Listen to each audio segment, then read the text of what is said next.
Alright, before we get into this discourse, let me clarify that the following discourse has emphasis on the fourth house in Cancer. Cancer is everything for this 18-month transit of the North and South Node, being that Cancer Mars retrograde is what brought in the 18-month transit of North Node Pisces, South Node Virgo. In addition to that, with the moon's direct motion out of Capricorn and into Aquarius, it was conjunct the moon when it went. So, right now, everything is about mothers. Everything is about the inner child and the history of the inner child. Everything is in context of the fourth house in Cancer. Everything is about single parenting. Everything is about the aftermath and consequences of our participation and enabling of feminism and liberalism, which has direct consequences on the children.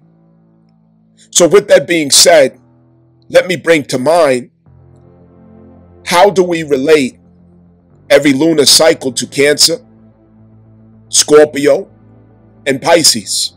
Well, I'm the infamous astrologist, and I'm here to teach you astrology appropriately, correctly, with the strength of the masculine back. Understand that.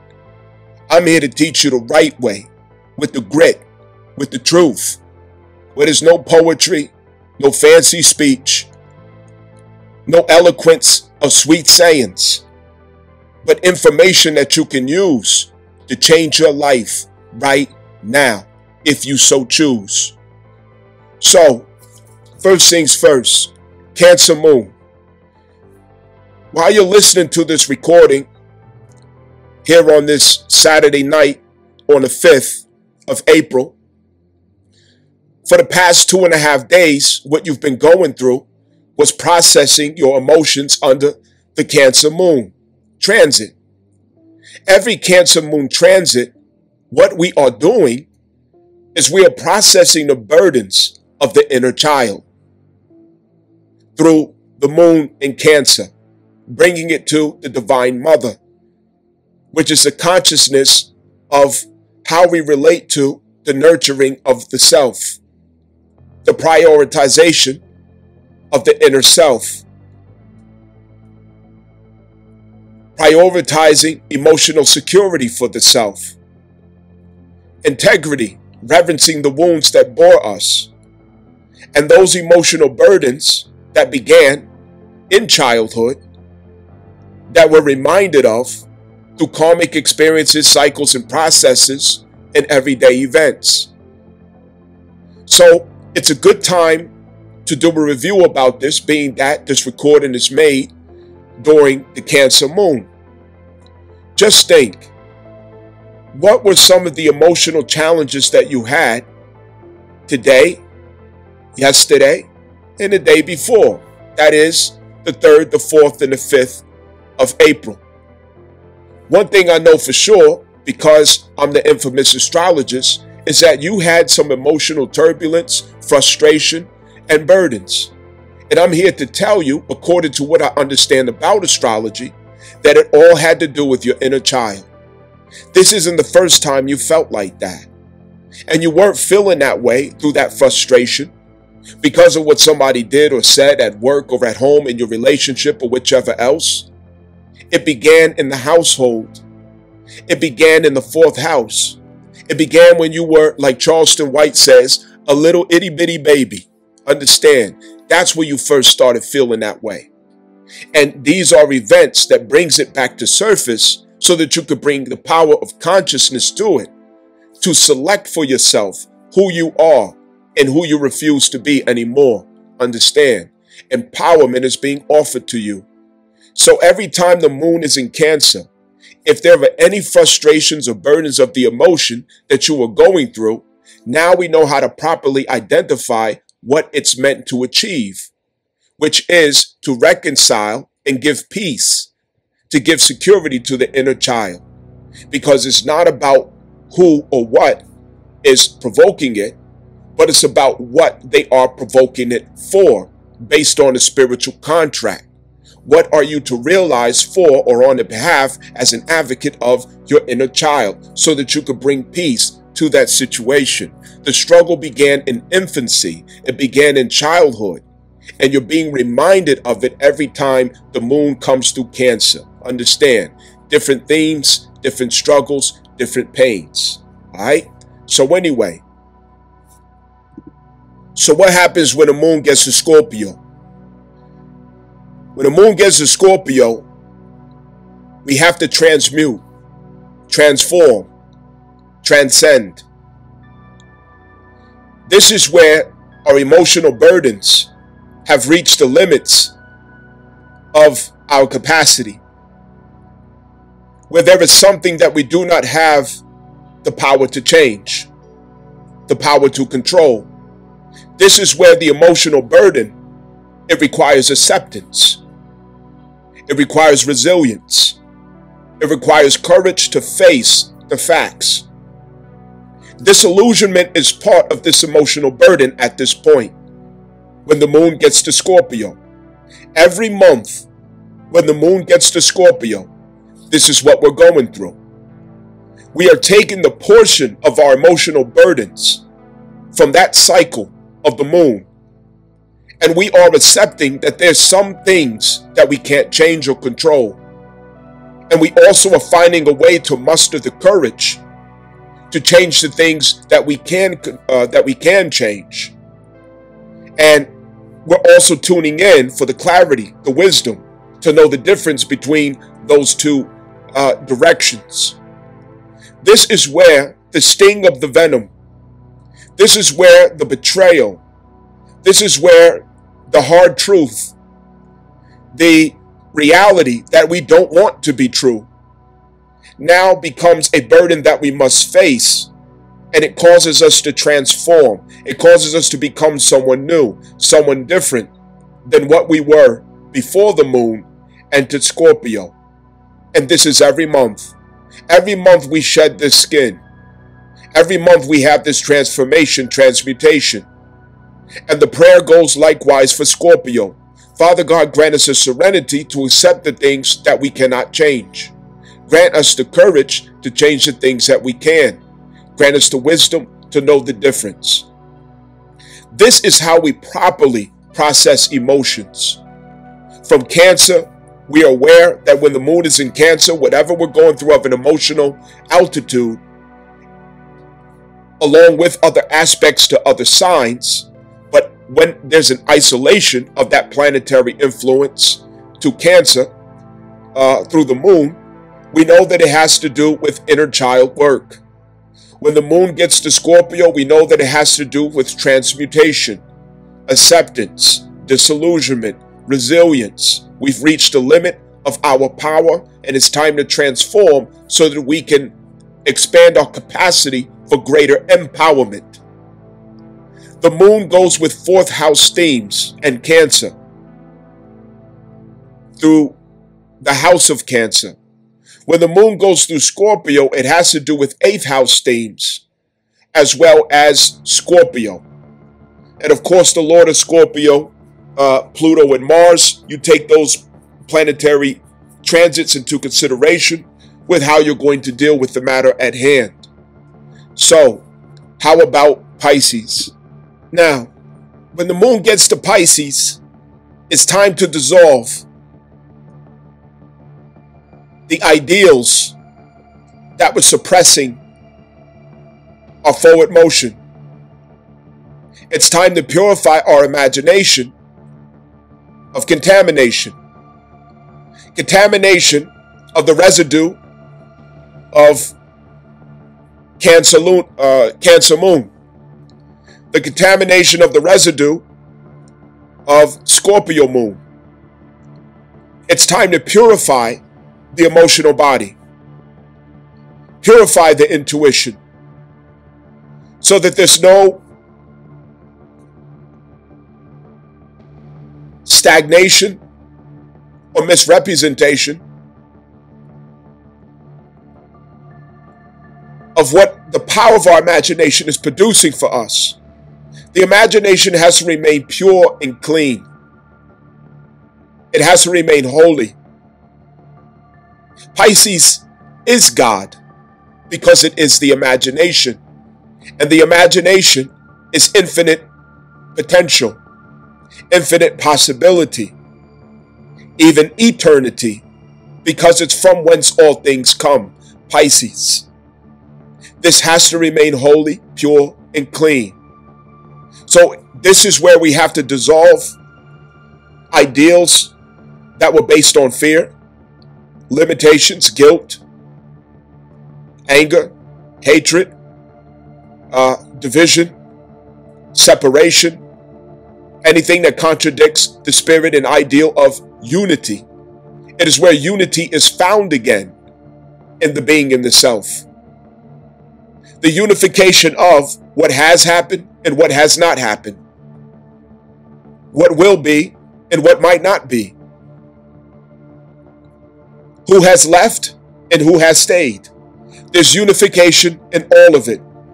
And the unification is that all things serves. It serves the objective of my destiny. And so thus I have acceptance, and I dissolve into the singularity of white light.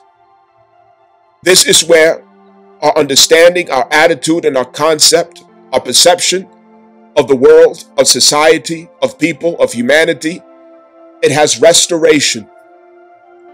So that as we look out into the world, we see through a clean lens, not through the contamination of our past trials and burdens. Understand? So with that being said, when the moon goes through Cancer, there are specific themes taking place. Scorpio, Pisces, specific themes taking place. The moon deals with the inner self at Cancer.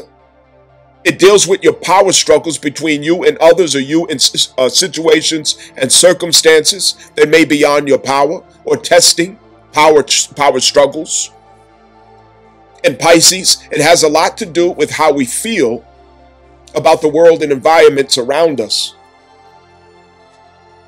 and how we're able to tap into our imagination to create possibility for ourselves, solutions for ourselves, and so on and so forth. So, knowing this, how important is it that we deal with the inner child? And if we're sincere about dealing with the inner child, we have to look at the history of ourselves and our mothers. And mothers does not only relate to your biological mother, but whoever in your life was the nurturing figure. It is the same.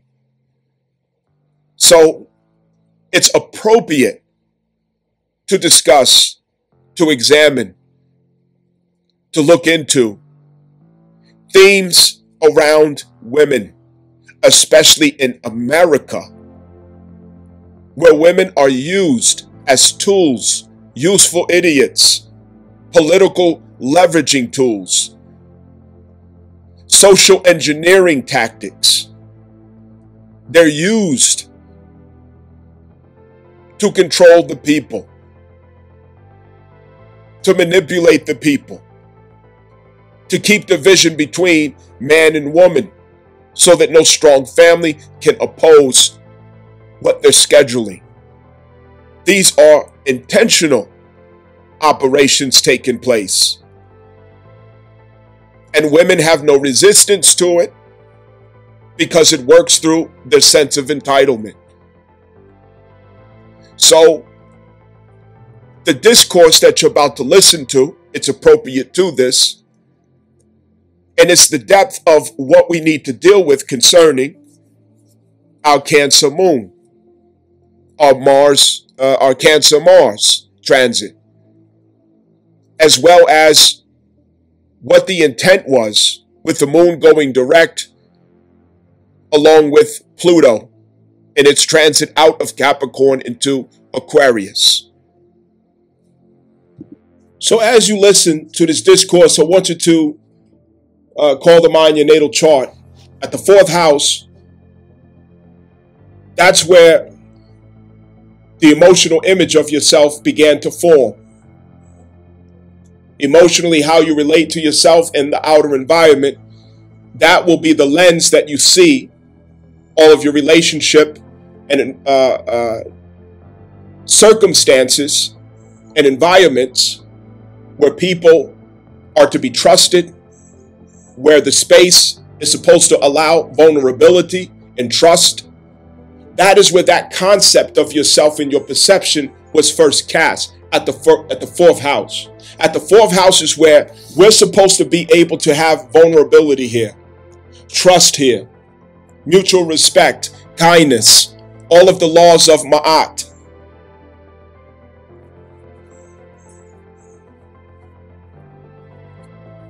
My emotional needs and demands, the advocacy for my emotions in my inner self, my sense of security, all of my needs for security should be met. Nobody's perfect, so nobody got it all. However, that's what this was supposed to be at the fourth house. Now, something was missing, something was off with every one of us. Okay? So just as much as your mother's being called to mind, remember that you are also being called to mind by your children. Understand? So we need to keep that in mind, that all of us are guilty of this. All of our children can give this report on every one of us, just like we give this report on our parents. So we have to learn forgiveness.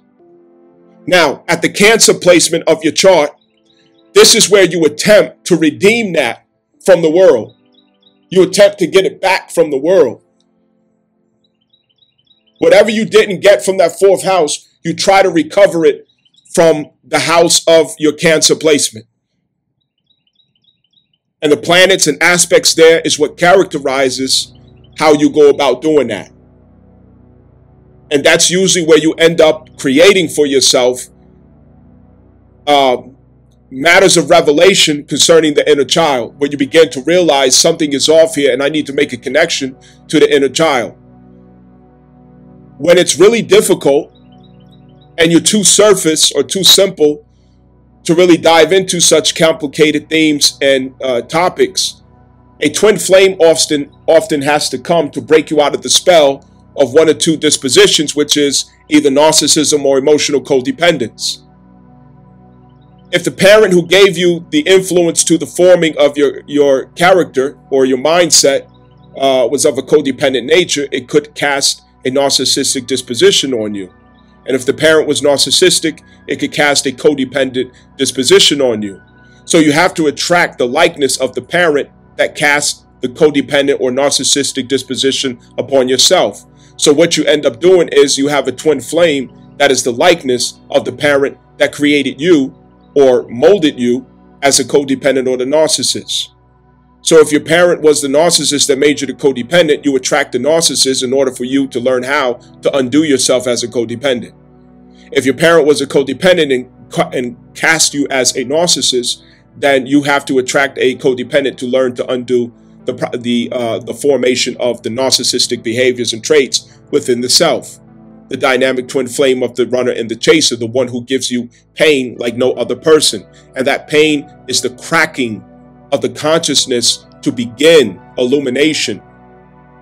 It's where the heart longs for understanding. And so it starts a journey of self-discovery. It starts a journey of philosophy, a journey of wisdom. And that's where the simple-minded, the surface-minded, initiates their calling to find more depth in their life through the twin flame. Understand?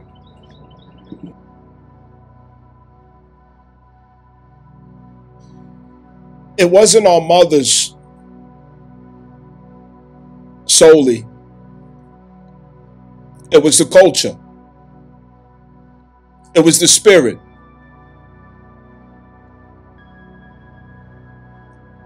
We can't blame them that in all history behind women, there is abuse and control, domination. misogyny, tyranny over their identities and persons. What would you do if you finally found freedom after being oppressed for the entire history of humanity?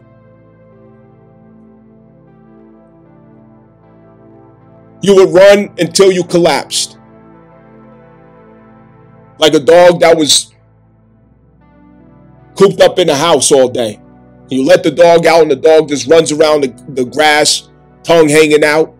You call the dog and the dog act like he don't even hear you. Like a horse. Like horses running in the field.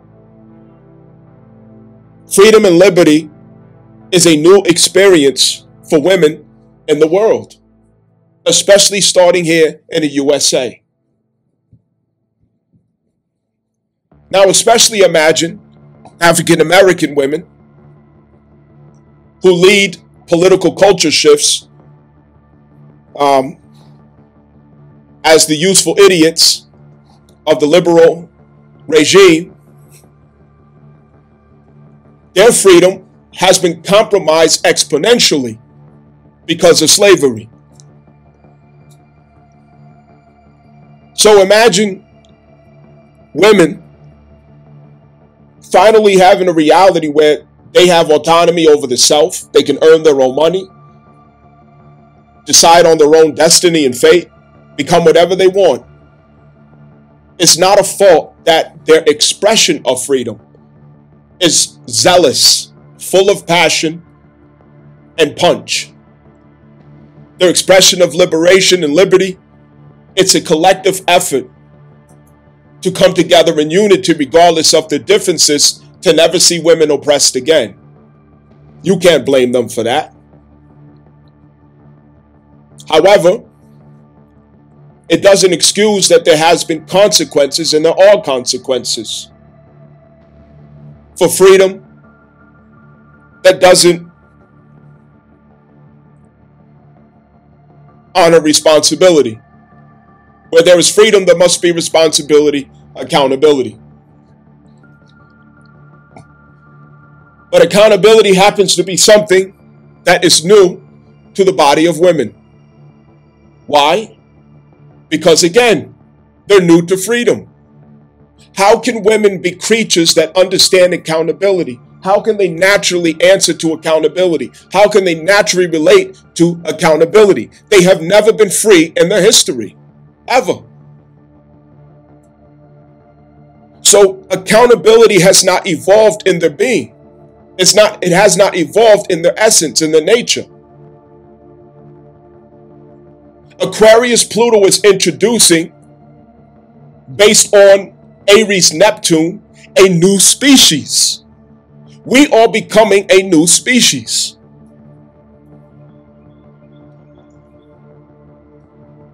This is the first time in human history where women are evolving to such a height of evolution to where they now will embody accountability. That has never been in their nature. But evolution is not in vain. Evolution answers to the demands of the circumstances and environment. And according to the circumstances and environment of being free, of having autonomy, of being an equal per se, you have to have accountability to go with it. It has to be in the spirit. So since the Obama era, women have been downloading the consciousness of accountability. And it has been an ugly process. Learning accountability. These are the first batches of women that's being introduced to this concept in their self, in their being, relating to this cosmic force, accountability. But as we have more generations, it would become more natural to the woman to have accountability. The next generation, it will be more natural. And the next generation more. And the next generation more. And next thing you know, we're born with women who have and relate to accountability naturally, instinctively within themselves. We have a new being, a new creature, a new evolution of woman. That's why we're going through these things. It's about downloading accountability into the being, the image, the character, the concept of the new woman.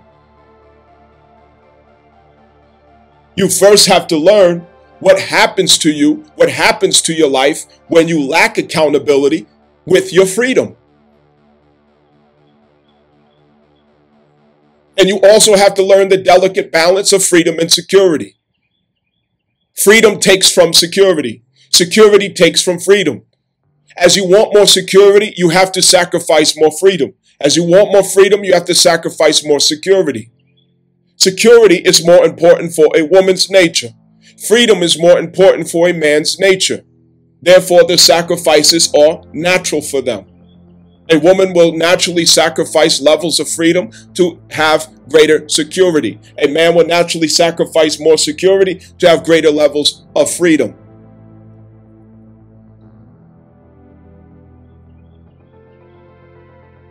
With overindulgence of freedom and ignorance, females don't understand that the more you indulge in levels of freedom and liberty to levels of abusing freedom, the more you compromise your own security.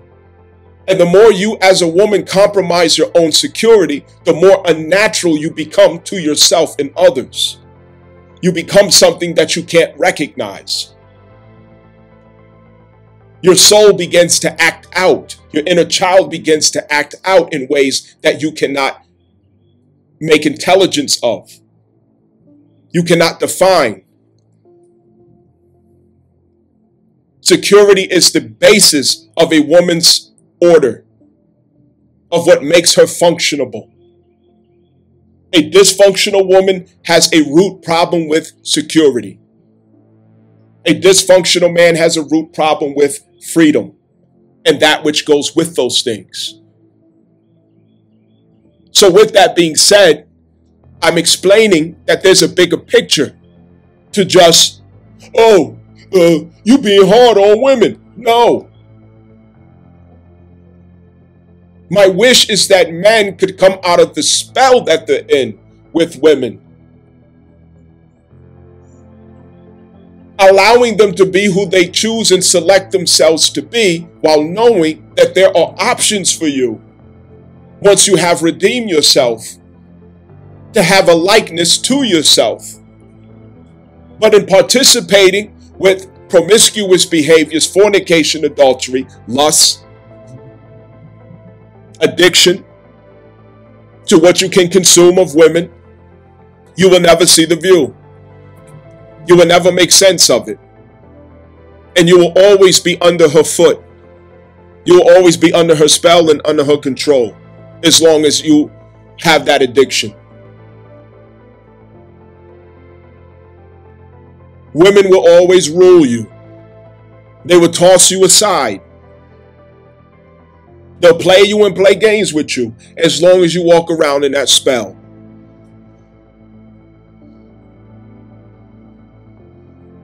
The wonders that you can come to realize about yourself once you come out of the addiction to your lust with women, it will free you in many, many folds of ways. America has a crisis concerning mothers, and I would explain it in this discourse. And the point is that we have to find forgiveness for our mothers, which helps us to forgive ourselves.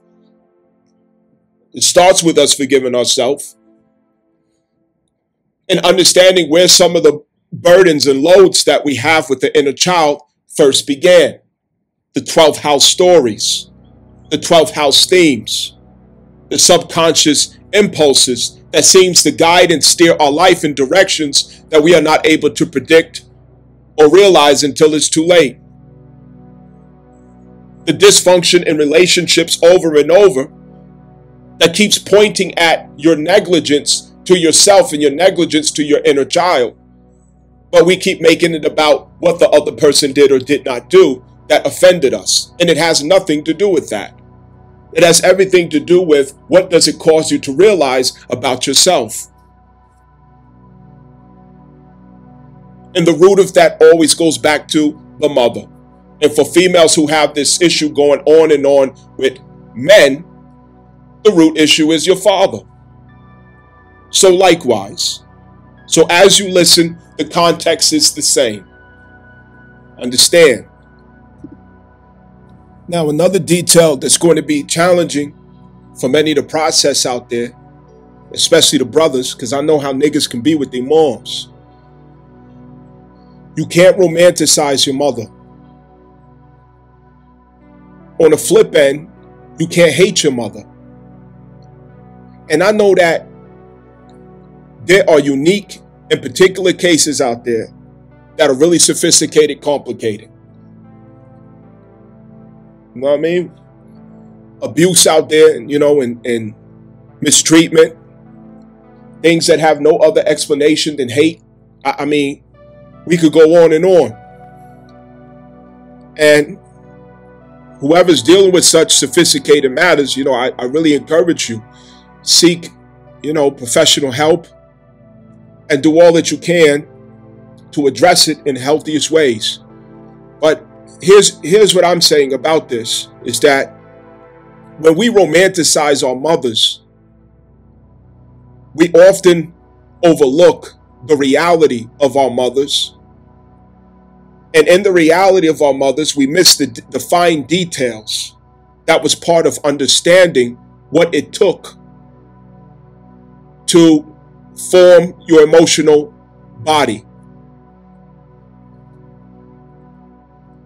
We're missing the fine details. When you miss fine details like that, every relationship that you have will be a romanticized version of your mother. And what that looks like is you would choose to select women who are just like your mother, and you cast a Neptune view over them that hides all of their faults, all of their shortcomings, all of the errors, all of the red flags. You hide it for them. And you amplify and exaggerate all of the better attributes of that person. And no matter how much they disrespect you, mistreat you, abuse you, you will sit there and you will take all of it, you will deal with it, you will accept it, you will put up with it as it's okay, and you will treat it as some noble effort, as some chivalrous act of you sticking it out, staying with her, suffering and being bogged down, burdening yourself, destroying yourself, in the name of love, in the name of chivalry, in the name of I'm being a man. I love my boo-boo. Well, we all come short in all this foolishness. That's how you will look at all women. And what will end up doing is you're going to find yourself in cycles where women drain you and exhaust you of your vitality because you can't come up with no more forgiveness and excuses. They just wear you out and zap you of your vitality, and they go on to the next person, and you laying there one breath away from life support in your soul. And you go on to the next woman doing the same thing. And everybody around you is telling you about this woman, warning you, but you can't see it. You choose not to see it. It's the same way with how you were seeing your mother. You can't see none of your mother's faults. You can't see none of her errors or shortcomings. You romanticize her. And it's not that you're supposed to look back at her and begin to point the finger and bring wrath upon her. It's just that you have to see the human in your parents so that you can afford forgiveness of your parents. You have to look at the human in your parents. You have to accept that the chain of events, sequence of events of how your early life formed Part of it was her as a creator or co-creator in your reality. Rather, it's how she interacted with the father, with you, the environment. You have to see those shortcomings and those imperfections and faults. And you see it so that you can understand where she was coming from with it, in suffering, in ignorance, so that you can afford forgiveness. Because all of that, as a consequence, is in you as a dysfunction. As dysfunction.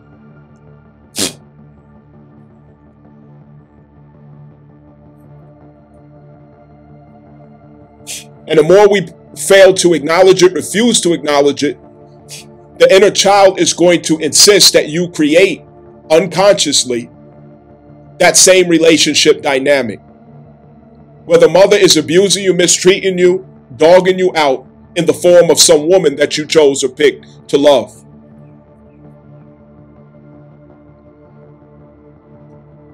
You overload it with responsibilities, duties, and commitments, obligations and responsibilities that's not even yours. She's just loading it and piling it up on you and guilt tripping you about not doing it. You're not a real man. You don't really love me.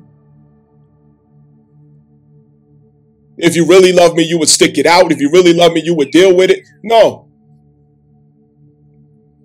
You're telling yourself over and over again that you don't deserve to be respected. You don't deserve to be treated well. You don't deserve to be honored. You don't deserve none of that. Why? Because your mother was the first person who told you that you don't deserve any of those things through her behavior. And you have to look back and see that that is the case so that you can forgive it, heal it, and correct it in the self. And from there, you can attract someone who's healthy for you, not simply a karmic lesson for you. Understand?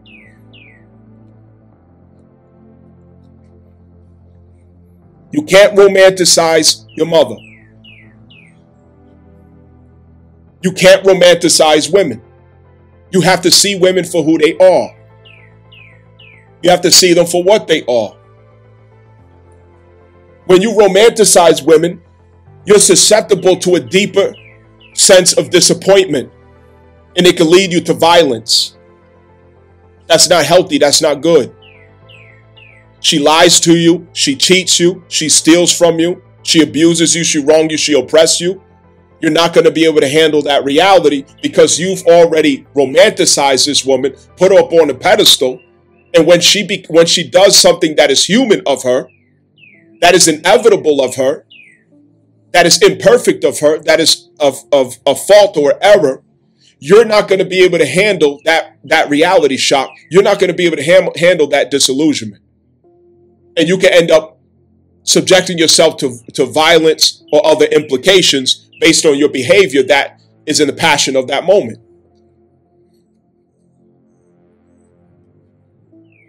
How can you get violent about a woman cheating on you or get sick and depressed about a woman cheating on you when you already understand that a woman is a human being and the right circumstance and situation could have her to do things that's against what she has agreed to do?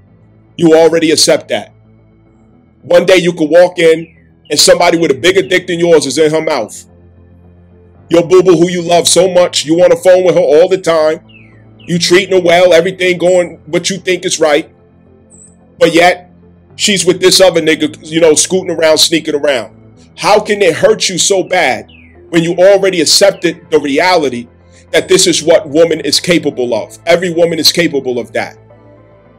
See what I'm saying? So when you put people on a pedestal, you setting yourself up for that deeper disappointment because you took yourself and that person out of reality and you sent yourselves up on some fucking cloud to where they're not subject to the human forces that they are. Yes, I know you love her. Yes, I know she loves you. But she could still have a dick in her mouth tomorrow that ain't yours.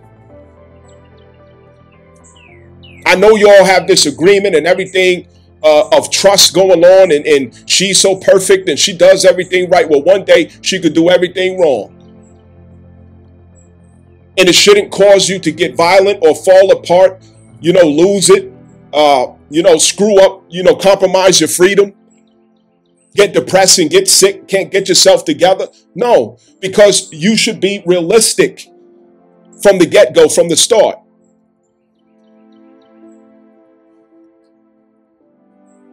How can a woman hurt me when nothing that a woman does can surprise me? That allows me to have a more peaceful existence with the woman because I'm not anticipating unrealistic ideals and I don't have her put up on a pedestal.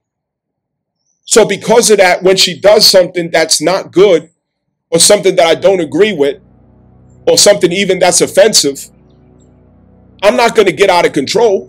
I'm not going to lose my cool or lose my temper. I'm not going to blow up. I'm simply going to make a decision. I'm going to make a decision that preserves my dignity, pride, and respect. That's what I'm going to do. But I'm not going to fall apart and be all over the place because I did not put her on a pedestal from the start.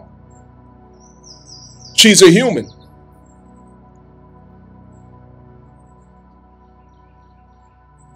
Yeah, every night she telling you, oh, it's yours, this your pussy, all this other stuff. I love you, baby, you the best, yada, yada, yada. That still don't mean that it's not just your turn. Whatever woman you with, it's your turn to be with her. Niggas got to get that through their head. Stop putting women on pedestals. And it started with you putting your mother on a pedestal. Likewise, when you look back and you have resent and hatred for your mother, you're going to see all women the same way. You're going to resent them and hate them before they even give you a chance to give you something to hate them for, which you shouldn't. It shouldn't get the hate. It can't get the hate when you already know that anything is possible with any person. How can I hate you when I know that you're capable of anything? Nothing you do should surprise me. Nothing. Nothing you say should surprise me. Nothing. You also should not get so wrapped up and infatuated with the woman to the point where this becomes your ideals of her through romance, romanticizing her. You're setting yourself up for failure. You're setting yourself up for violence. When you step in any room, there's always going to be a man that's more handsome than you, that's richer than you, that's better than you in many different ways. And it's possible that she could long to be with someone who has better attributes than you at some point. She could get bored with you one day. She could fall out of love with you. She could fantasize about your friend. All of these things are possible, but it's you. It's your fault for deciding in your head that she is not to do these things, or it's not possible that she will do these things. You hurt yourself by telling yourself that this is out of the range of possibility for her to do as behaviors. So when she goes and does these things at one point, it's going to offend you so deeply to where you fall apart and you lose it. You're giving a woman power to hurt you. That's what you're doing. And so likewise in the verse, it's the same way with a man. You women out there, it's the same way. You give a man power to hurt you. Nobody has power to hurt you. You give people power to hurt you. How can anything that somebody does surprise you, regardless of what they say? Baby, you're the only one. You know I love you. I'll never do this. I'll never do that. But you have to have your own understanding. Yes, I know that's your intention. I know that's your will. I know that's your ideal. And I cherish you, respect you, honor you, appreciate you, that this is what you intend. This is what you will. This is what you desire for us as an experience. I honor that. And I will seek to honor it the same. But I also know that you're human. And it's a possibility that you could fall short of your promise. You could fall short of your word. You could backtrack. You could make a mistake or a terrible decision one day. I've already decided that it's possible that that can happen. I'm in reality. So when it does happen, the inevitable, I'm not so offended. I'm not falling apart. I'm not hurt. We only hurt ourselves. Nobody has the power to hurt us. Understand? When we find ourselves constantly being hurt over and over again by somebody, it's really bringing us back to our mother or our father if it's in reverse. Understand?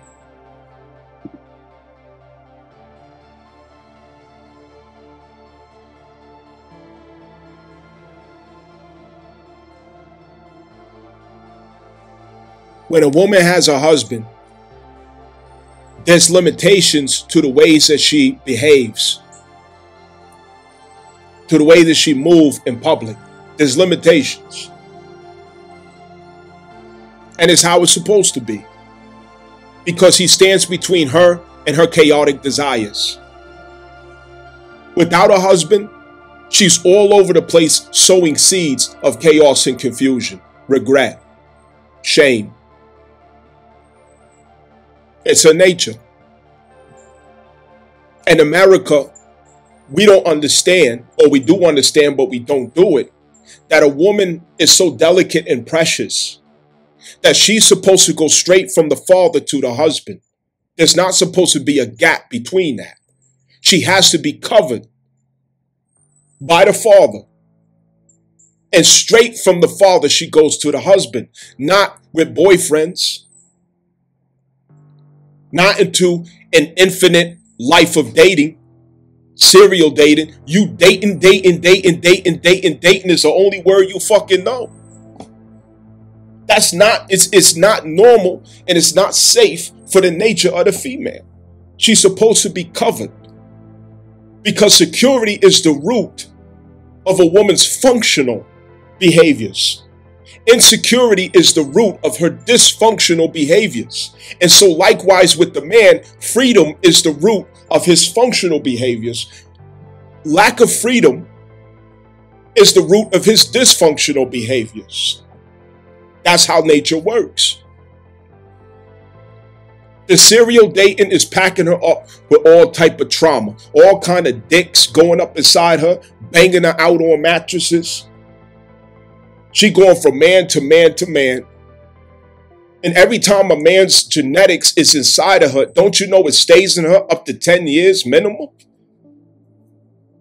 She's with 3 men over 20 years or 5 years, whatever the case. You have a baby with man number 5 or man number 6. And the genetics of the first, second, third, fourth, fifth man is inside the baby that you just had with the man that you married to. That's how that works. That's exactly how that works. A child doesn't only pull genetics from the father, it pulls genetics, DNA from every man who's been inside of that.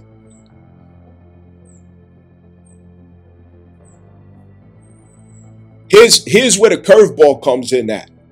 What I'm speaking to is we got to get honest about who our mothers were and what they was doing, because that's going to get us closest to the salvation with the self, cleaning up what her ignorance caused in as a reality within the emotional self, the inner child.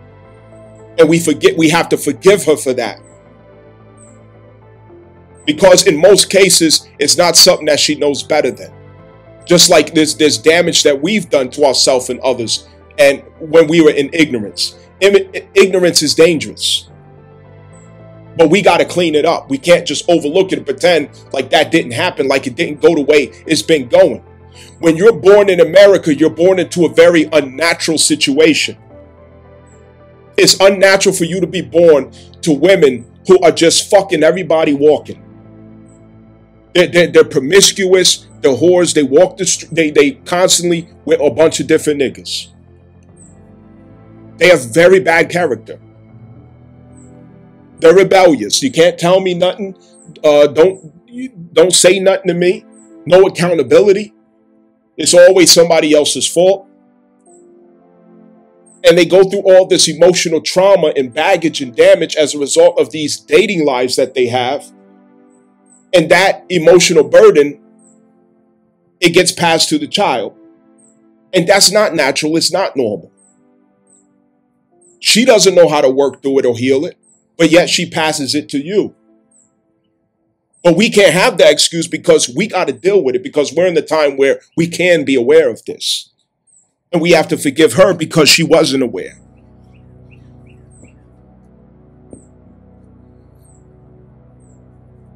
Now, in the future going forward, we have to have acceptance for who she chooses to be.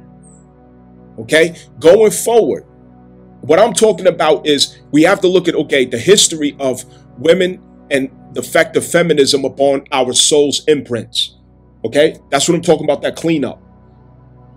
But going forward, which is a different context, how we deal with women, how we interact with women, it cannot include control. What I'm saying is we have to find acceptance for who they choose to be. If they choose to be feminists, they choose to be so hyper masculine, they choose to be wilding out, they choose not to take accountability, they choose to be, walking the streets like hookers and all this, whatever they decide to do, you have to accept that that's who they want to be. And do not attempt to change it. Do not attempt to change them. You have to accept that that's who they are. Okay? But because I'm accepting you doesn't mean I have to accept you as someone who has the power or reach to affect me. I could accept you without allowing you to affect me. I hope you understand what I'm saying. So we have to accept what American women choose to be. They want to be feminists. They want to be these liberal mascots. They want to do whatever they want to do. They want to have absolute autonomy and control over their life in every avenue and sphere. Fine, that's perfectly fine. They want to be equal to the man. They want to earn their own pay. They're not worried about having kids. They want that college degree. And so it's not for me to say it's bad. It's not for me to say it's good. It's for me to accept that that's who they want to be. But I have to be clear. You have to be clear on what is good for you or not. What is best for you. And once you have understood that according to your identity and your destiny, that is what allows you to practice acceptance with women of this society. Because we practice acceptance by allowing those who want to be that way to be that way. But when it comes to choosing women to be in your 5th house as dating, to be in your 7th house as relationships, to be in your 8th house as someone who you could lend trust to or investment, that's a different matter. Because now you have to choose who has already decided that they share your same values. You have to choose someone who has already decided that they see eye to eye with you on your beliefs, your outlooks, your policies, your way of life. So it's about selection this time around. Selecting those who you have the same things in common with. Selecting those who are on the same page. Because if we continue to make the mistake of choosing people who are not on the same page, all because she got a big ass, she got big old titties, she's pretty, she's hot, I'm lonely and depressed, so I need somebody to talk to. When these are your excuses and you accept things that you're not supposed to accept, the outcome is yours, is your karma. Now the outcome is your karma. You know you're not on the same page with this woman. You know you have contradicting beliefs. You know that you don't see eye to eye on how children should be raised or what a woman is or how a marriage should go or all of these different things. But yet you're in the bed with her. You're having sex with her. You're dating her. You're in her head imprinting all these ideas of what y'all can be. You're misleading her and you're misleading yourself. So when something comes to permanently bond you together, such as a child, or some type of debt through the 8th house, now you're mad at each other. Now you're angry. Now you're violent. Now you're passionate. Now you feel bitter. But you made that decision. And you knew all of this before you created these permanent attachments to that person. There's a difference between connections and attachments. And when we practice acceptance, accepting that American women want to be the way that they want to be, but there are varieties of American women. There are American women out there who have values, who do still want to be, traditional ladies, who are very feminine in themselves and who respect themselves, who do appreciate family life, a husband, and different things of that nature that you may be looking for, who has a strong spiritual foundation about themselves. It's unlimited. There are women out there who match the description. But we have to make connections with the appropriate persons, not attachments, with our sicknesses inside of us, not attachments through the crisis that we have with our inner child, not attachments through karma. We can't keep doing that. And this is where the burden comes back to the man. Being promiscuous, adultery, and fornication. These are things that are going to continue to bring us regretful outcomes, curses, shame, and destruction of our power and authority in life. We will walk life in shame in our late years of life if this is what we continue doing. Do not get into bed with women that you're not married to. It's not impossible. You have to see it as possible, and you have to decide that it is possible. You have to decide that that's what you deserve. You deserve to be a man of such quality, of such value, that you refuse to bring yourself down low enough to get into bed with a woman that is not your wife. Because what comes with laying with women that are not your wife is a life of regret. It will not be good. So this is the conclusion of what I'm saying concerning women. Understand.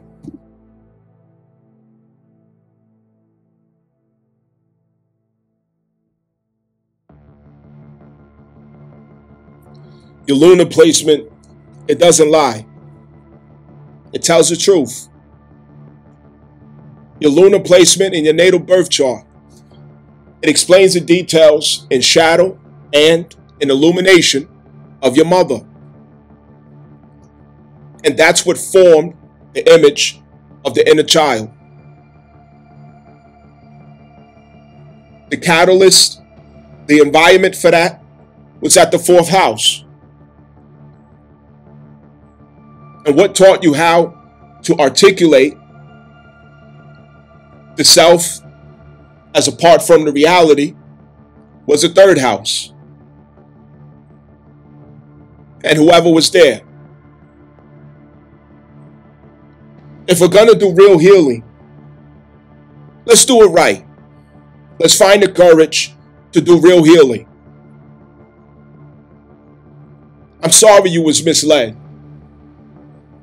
by the women out here who tell you that healing is just to practice consumerism. You go into the market and you buy healing. You buy experiences. You spend money. Spas, hair salon, dates, alcohol consumption, jumping out of planes. I like to travel. No, ain't none of that healing. Healing is painful. And it requires you to have resilience because healing is done through Scorpio.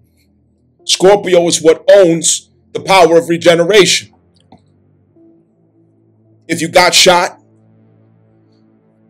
and after cleaning out the wound and removing the bullet and cleaning out the wound, it has to heal. The cells have to regenerate. The mitochondria kick in and start to accelerate a healing process. Cellular duplication. All of this is ruled by Scorpio. And it's painful to heal. You tear a ligament, you sprain a leg, you break an arm. Healing is painful.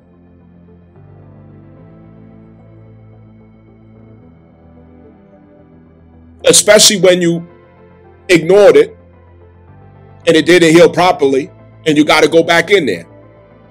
That makes it even worse. when it's contaminated, when the bone wasn't set properly and the doctor has to re-break it to reset it. So likewise, we have not been taught how to properly address our emotional burdens, how to really heal. We have not been properly taught how to see the natal chart, how to see the 12 houses and the 12 signs. We have not given due respect to astrology. Niggas is out here bullshitting with the astrology, watering it down and making it fit and suit their cute little fantasies. I'm sorry to tell you, astrology is real. It's realer than real. And if you're brave enough, if you got the guts, it can fix your life. It can heal you. It can make revolution in your life. But the one who doesn't ask questions, that's the one who refuses understanding. You have to be a seeker.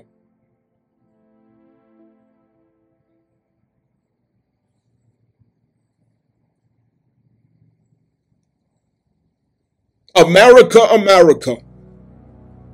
We've got to heal what happened as a consequence and result of feminism in this country. We got to deal with it, the aftermath.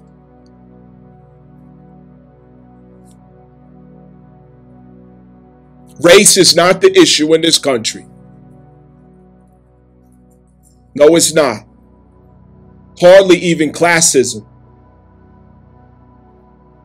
It's the breakdown of the family unit.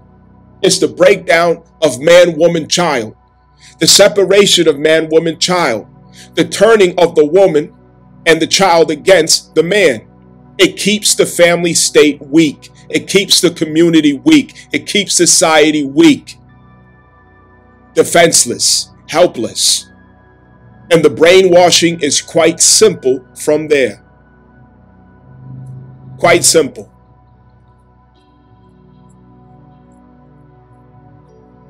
In the future, freedom has to be respected at higher frequencies. Whatever you want to be, whoever you want to be, however you want to be it, it's all good. But that's what makes connections deeper. We've been in the habit of choosing attachments through our trauma bonding, attaching to past life phantoms of our mothers, in which there were cases that we didn't heal.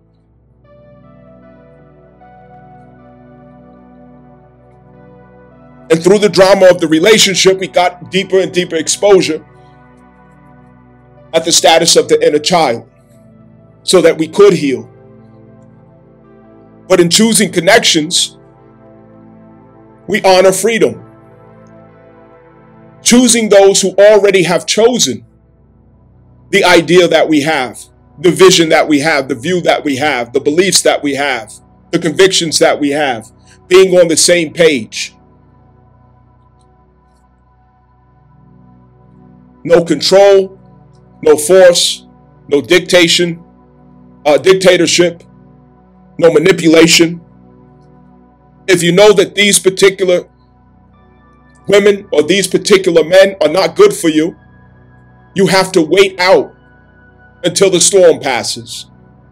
And you select those who you know are good for you to choose mates from, to choose friends from, partnerships, companions, co-investors, whatever the case may be.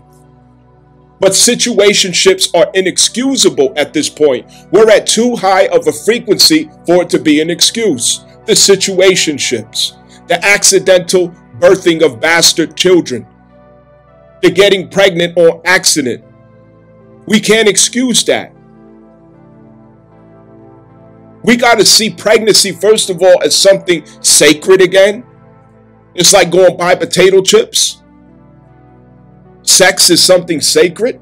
Opening your legs to somebody is something sacred. But everybody's not going to choose to do that, which is why we have to honor freedom.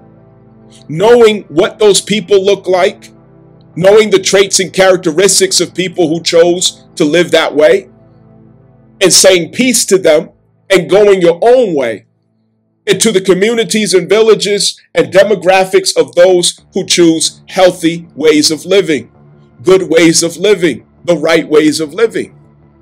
Leaving those behind who burden themselves with karma. Walking away from them.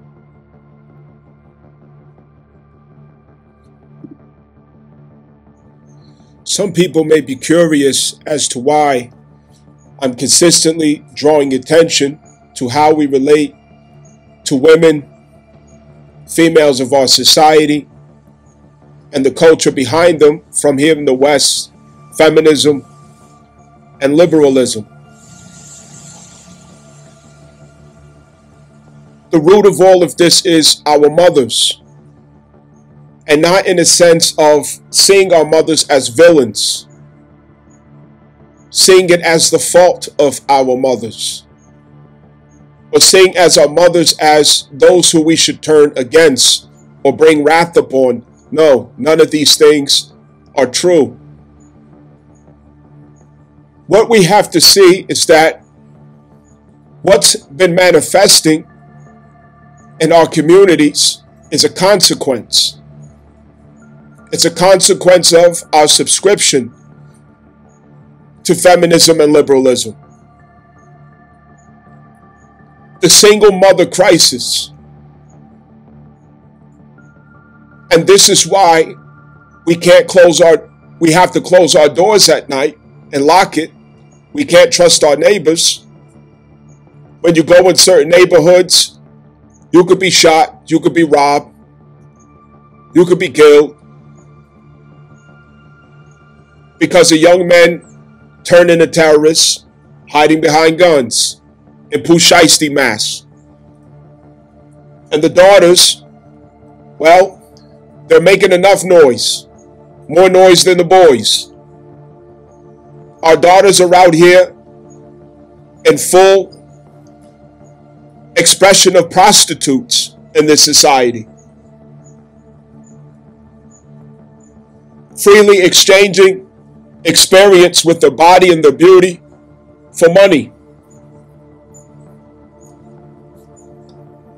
for purchases, for material, for status, for clout. And all of this in absence of our fathers. And the transits that we're passing through is about cleaning these things up, healing all of these things, addressing it, getting on the other side of those mistakes, getting on the other side of those errors. That can't happen if we don't have the courage to look at it.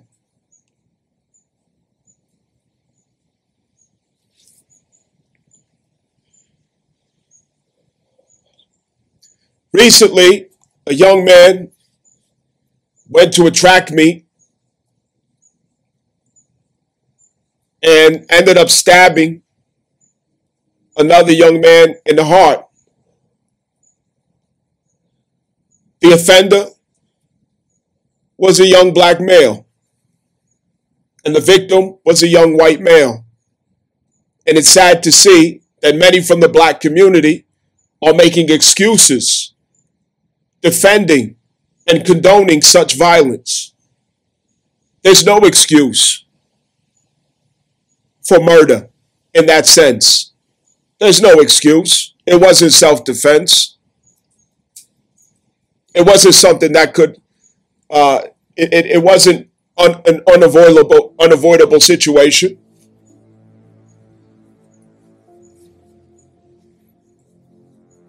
It was a choice.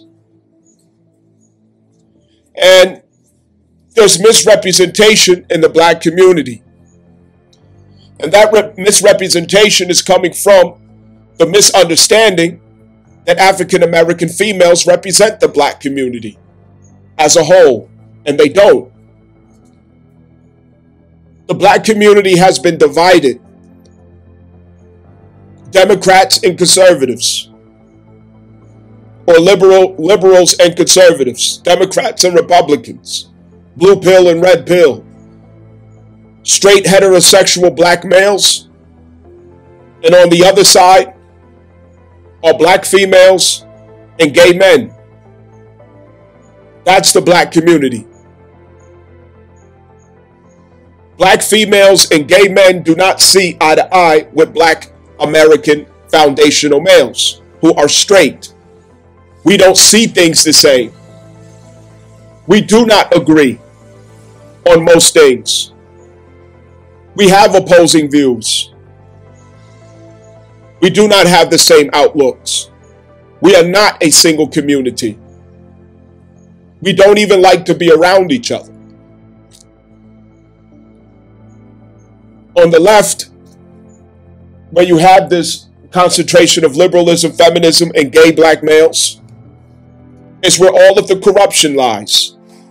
The disease, the sickness, the foolishness, the embarrassment, the dysfunction, the violence, the prostitution, all of the shame culture that they are not shamed of. Every sin that can be invented, every iniquity that can be spoken of, it comes from that side.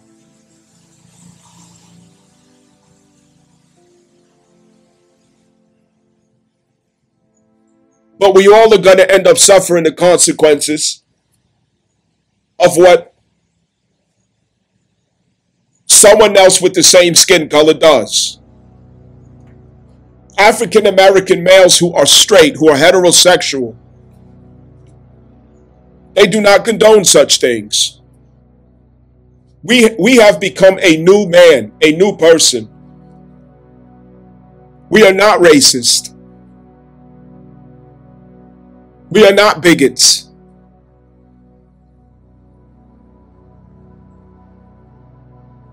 We do not see ourselves as some superiors who we call as kings, painting all of history of ourselves in superior notion.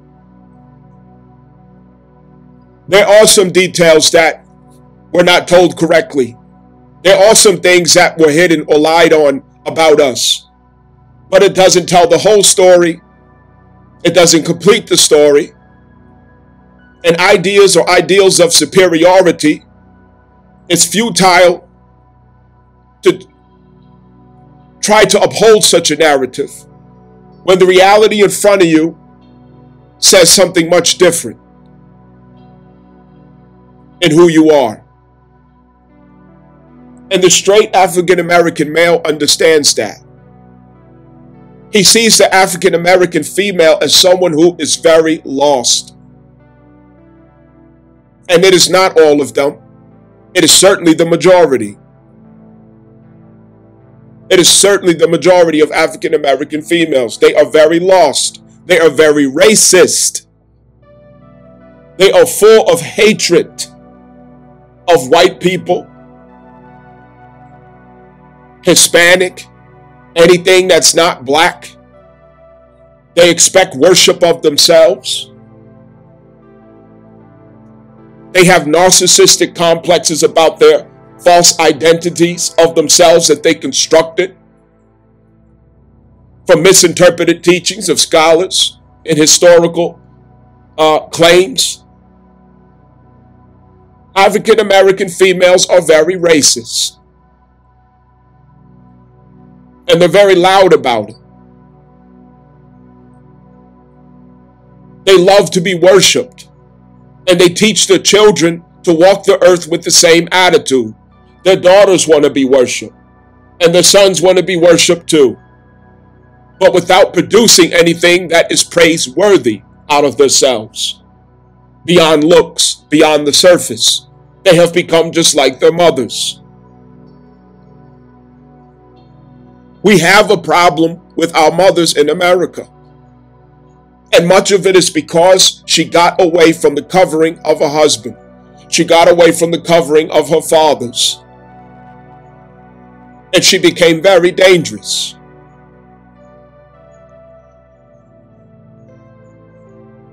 We have work to do.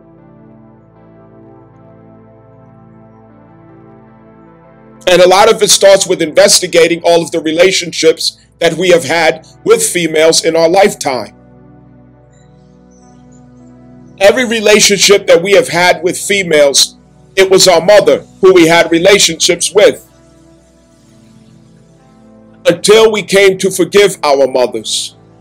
But forgiveness of the mother can't begin until you realize that something unhealthy, imbalanced, improper, incomplete took place in her ignorance.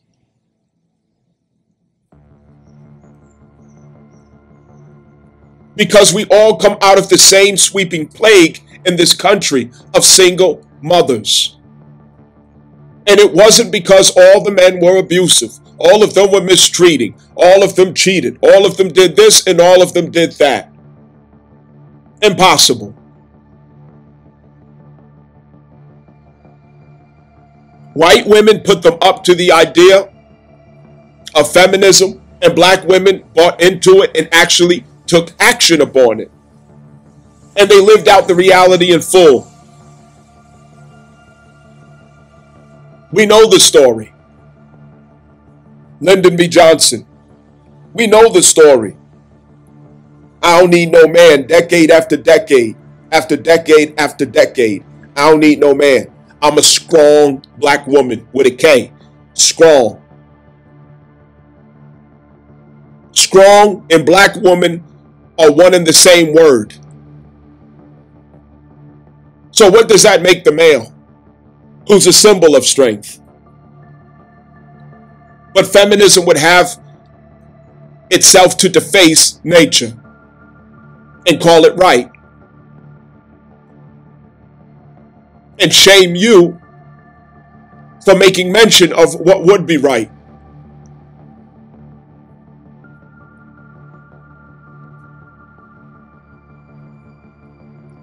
We have a mess to clean up, and if we don't, the consequences are going to enforce that cleanup. And of course, that's called karma. And we all have to share in that cleanup collectively.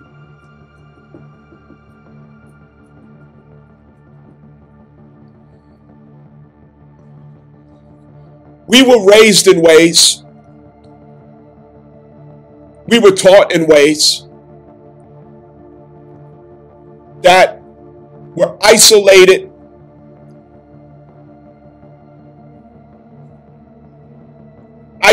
consequences, isolated experiences with mothers and aunties of the household and the gay friends and gay relatives of the household.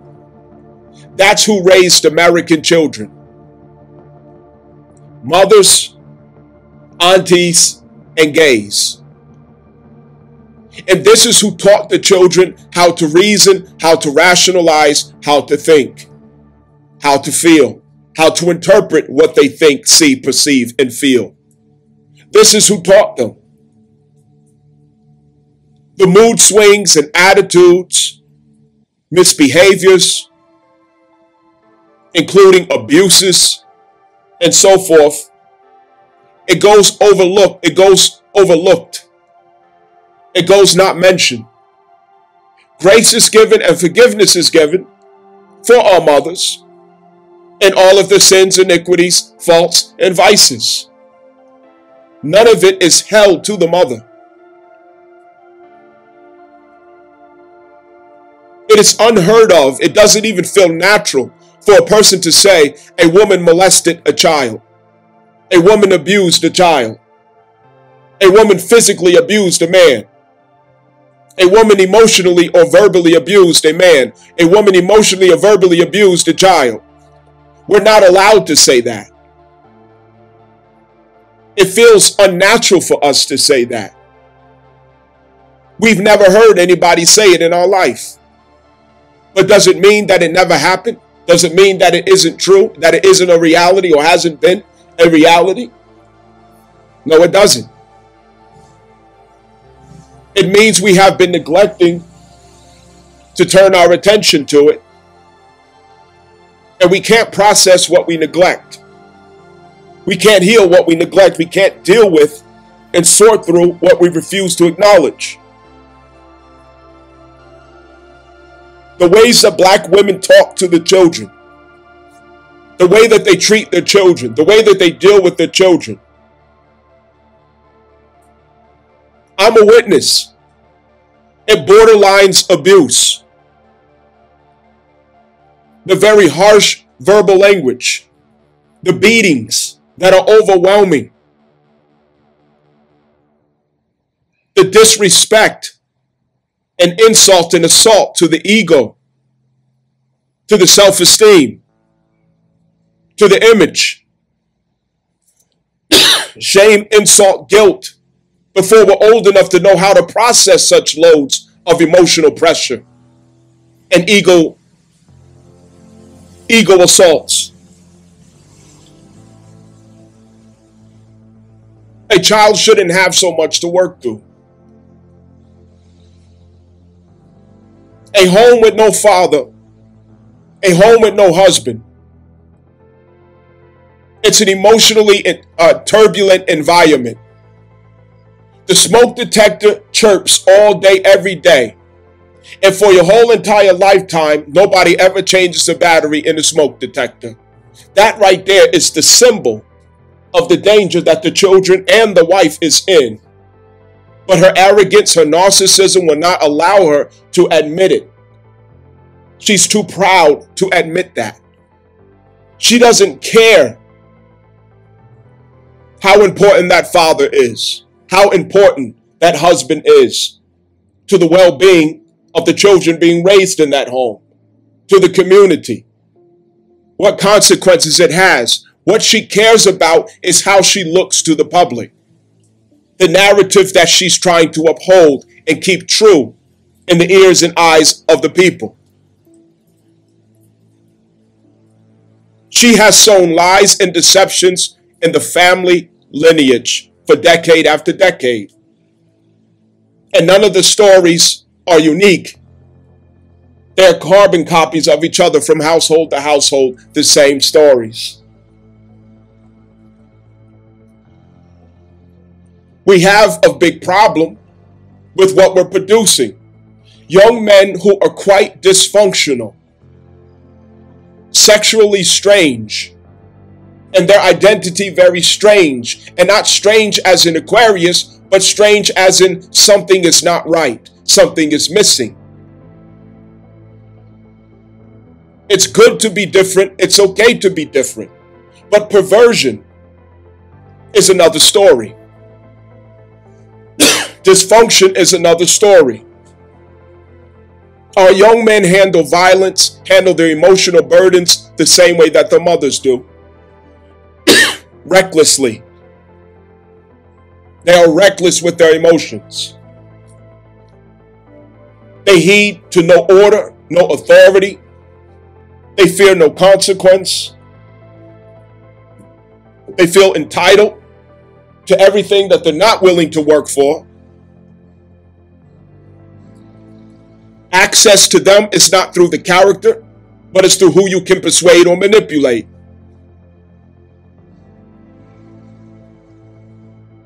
Gain or reward for them, it's not through your efforts, your skill, your expertise, your mastery. But gain is through what you get away with for them. They became just like their mothers. Hard conversations are impossible for them.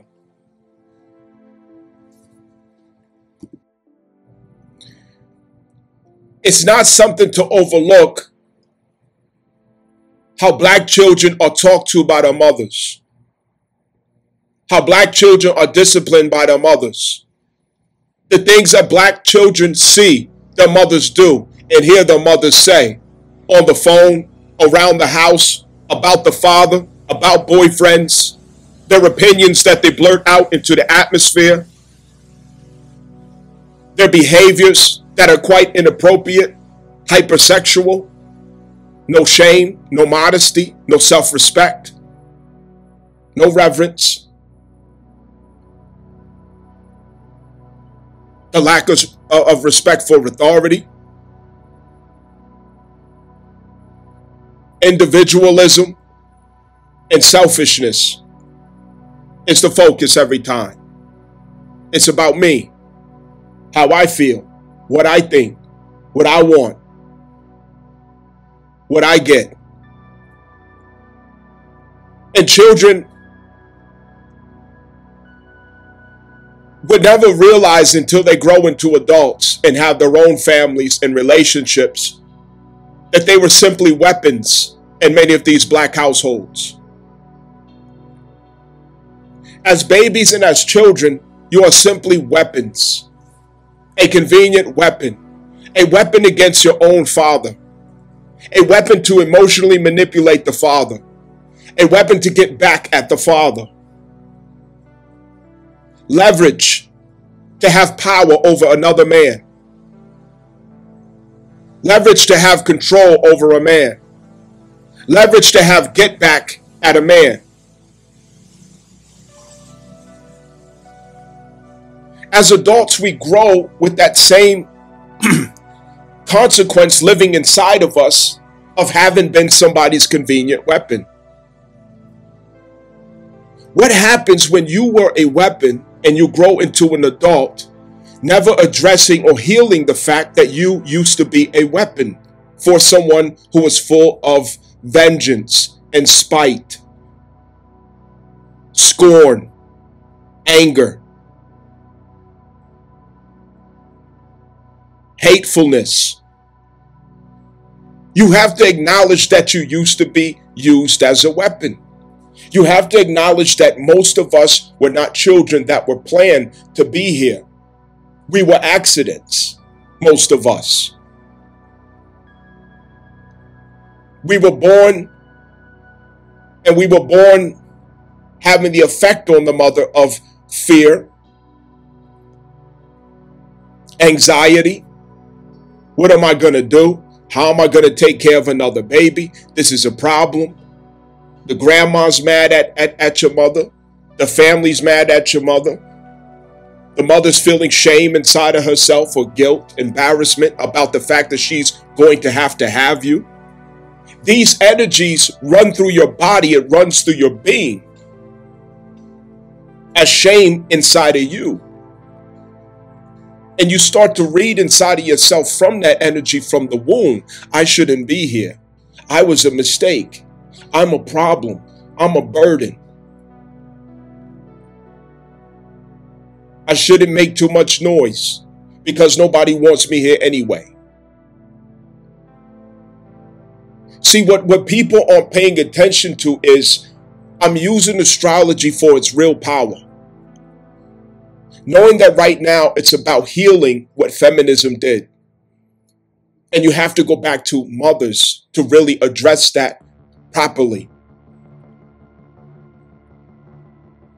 When I do natal birth chart readings, I know how to read. The 12th house in the natal chart, it lets you know a lot about what that child was feeling in the fetus. The negative energies, the dark loads, the curses that were generating in the blood. And what I'm speaking about is what happens to us when we live out these realities of the dysfunction from a social and cultural standpoint. So the things that I'm teaching and explaining out here or bringing our attention to, it's also from the view of an experienced astrologer or astrologist. I know how to give effective readings. I know how to get down to the bottom of what's really going on. And so my message collectively is according to that accuracy that I know I have every time. I don't miss. I don't miss. It affects us. What our mothers were doing while we was in the wombs. How they was talking, how they was moving, how they was thinking. The insecurities, the fears, lack of self-esteem. What was being said to them, what they're saying to others, all this is programming us. Drinking, the smoking, the clubbing, the turning up, everything. The promiscuous behavior, all of it. It stays with us. And we live it out. We are all imprints of where our parents were at. according to the north and south node at the time of our conception. We crystallized that experience and we reflected back to them. Imagine that you live your whole life never addressing or dealing with the fact that you overlooked everything that placed loads of burdens in your soul. And you go on through life thinking that the person you're in a relationship is the cause for it. That the person who you're dating is why you're like that. The person who you married is why you became like that. No, nobody can put anything new inside of you. Nobody. Nobody has that power. Nobody can make you a bad person, make you an evil person, make you depressed or sad or sick or all these other things. Nobody can do that to you. Nobody. They can only awaken what was already there. That's it. And that's what they came to do. So as we look back in all our relationships, we only had relationships with our mothers and we only had relationships with our fathers until we came to a point where we forgave our mothers and forgave our fathers. That's when we get soulmates. Soulmates who bring us further, who expand us, who enrich us, who elevate us, and who you also give the benefit to as well.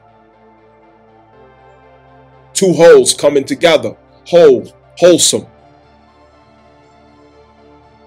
From the African American standpoint, and I know a lot of you out there are from different backgrounds. I don't care if you're white.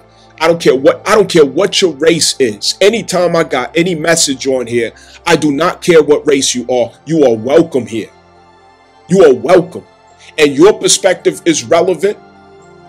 And I know that you could relate to some of the things that I'm talking about. And that's why this house is yours. I don't care what color or race you are. That don't matter to me. There are things to acknowledge with race and all this other stuff. But one thing we're not going to be is racist. Fuck all that. We're not going to be, you know what I mean? Everybody's welcome here. I don't care if you're gay either. You welcome here too. I say what I say about the rainbow community because of politically there's effects that's been had. But if you rainbow, I don't care. You welcome here too. Everybody's welcome here. But just know that I'm very honest, and I might say some things that might offend you or make you feel frustrated at me. But if you listen to me long enough, you'll understand I'm coming from love, baby. I'm coming from love. Understand? So my emphasis is we really got to do this work and deal with it. When somebody dumps you, when somebody says, hey, I don't want to be with you no more, when somebody betrays you or cheats on you or steals from you, any of these things, they're only there to reawaken what was already inside of you burning as a pain.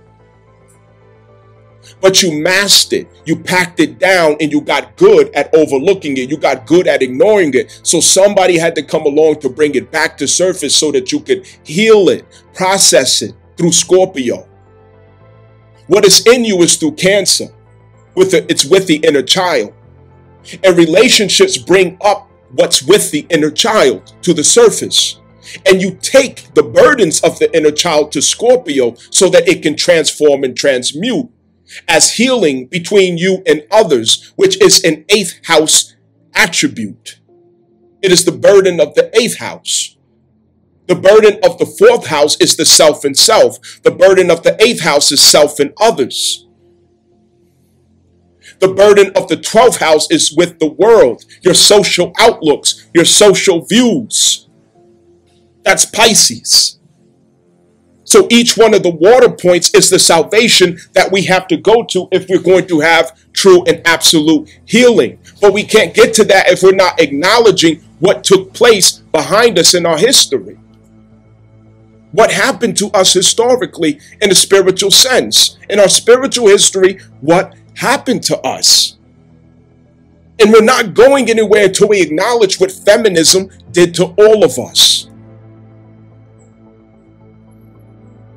We were not supposed to be with only mom.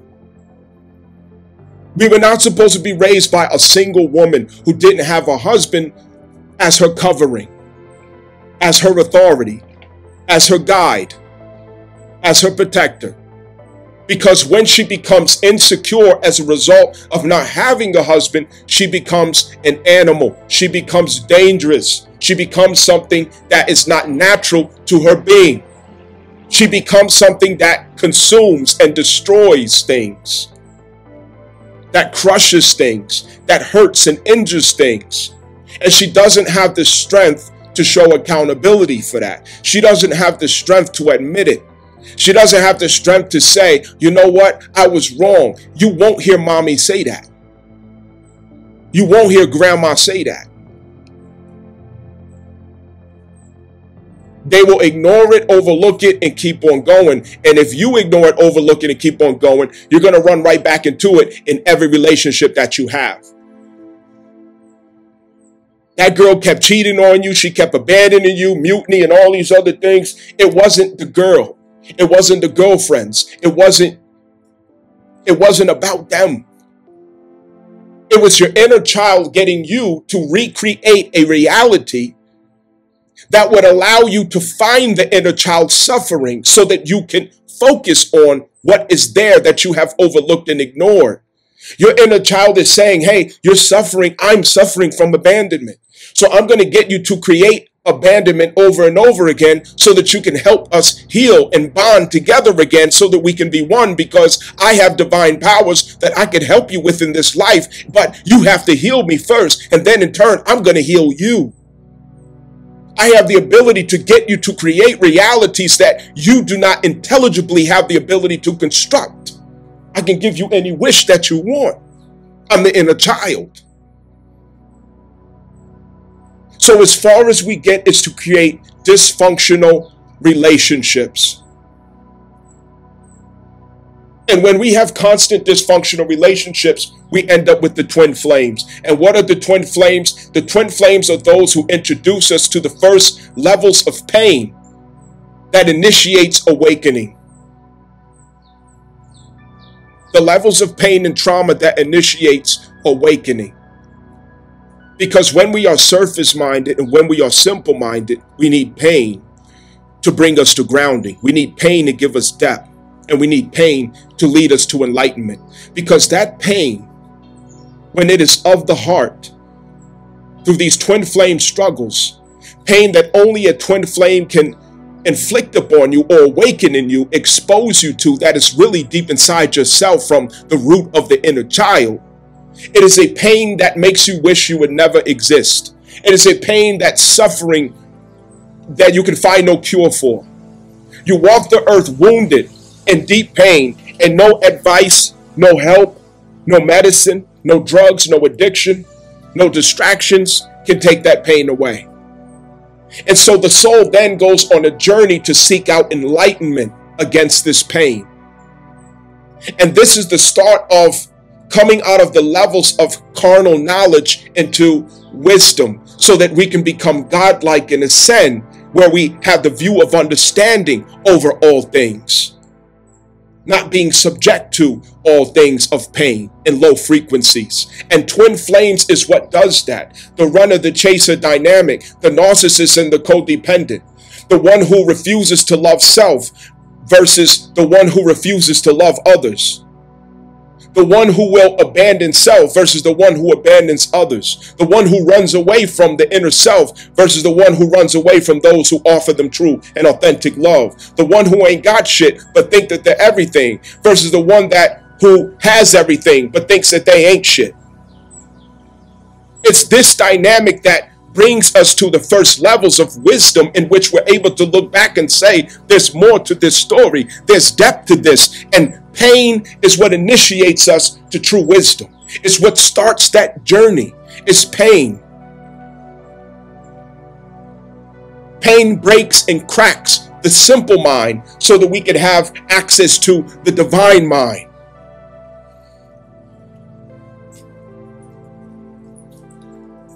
Until we get to that, we are constantly in power struggles, toiling and struggling, trying to exercise control, domination, manipulation, control. And when children enter such environments, they become instruments of war, instruments of combat, artillery for war and combat. The children. I will use these children to inflict pain upon the man who doesn't want to be with me, to inflict pain on the man who refuses to do what I want him to do, to bring the man who's so strong down to his knees where he will beg me and worship me and do what I say. I will take everything from him. I will go to the courthouses and I will run him dry. This is the frequencies we work on when we don't understand the meaning of the relationship dynamics that we pass through, especially twin flame dynamics. We make the mistake of thinking the other person is an enemy because they inflicted so much pain on us. But the truth is they awaken pain that was already there. Nobody has the power to inflict pain on you. Nobody.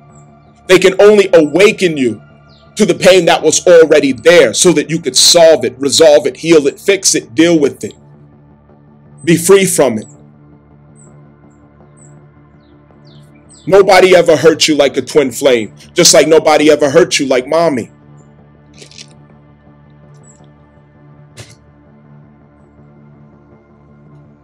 Nobody ever hurt you like daddy. The twin flame is the only equal to the pain that the mother or the father inflicted upon the soul. But as I said again, it's an illusion of affliction. It's really awakening to the pain that was already there. So we have to backstep and backtrace to get to what was happening at the foundation of the self. In natal birth chart readings, when you have personal readings with me, I go through these details if I see it necessary. I will walk you through it. I will show you where this is at and how it affects you. There's a lot that many of you assume out there with readings, perhaps. Oh, already had a reading. Oh, nah, I don't need a reading. But you haven't had a reading with me. That's the difference, some of you. And if you're not getting readings with me, you're not really going to understand my videos in depth. It's not going to do you justice. Because there's much more that you don't have the imagination to predict or assume that I might explain or tell you about yourself concerning astrology. Because I teach astrology the right way. Let's get that understood. God taught me how to do this. Understand? So, every north and south node transit, Mars retrograde introduces us to the cultural focus of that transit. So the cultural focus of this transit is just as concerning the fourth house in Cancer, just as concerning what happened in childhood, what happened at the beginning. What's going on with the inner child? How do we relate to our mothers? Just as concerning motherhood.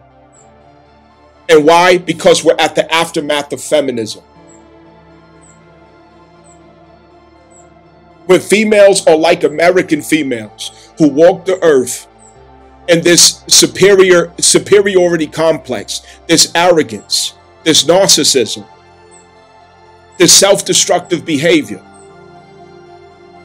it has consequences when they are the first influences to children, when they are the sole influence to children. It has consequences.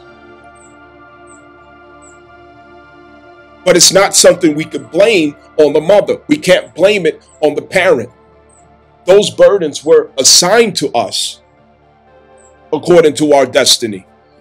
Therefore, we have to work through them. We have to find the way through them.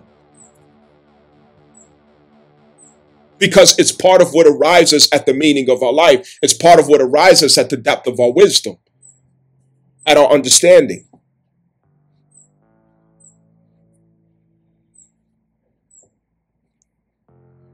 We have to look at all of our relationships differently.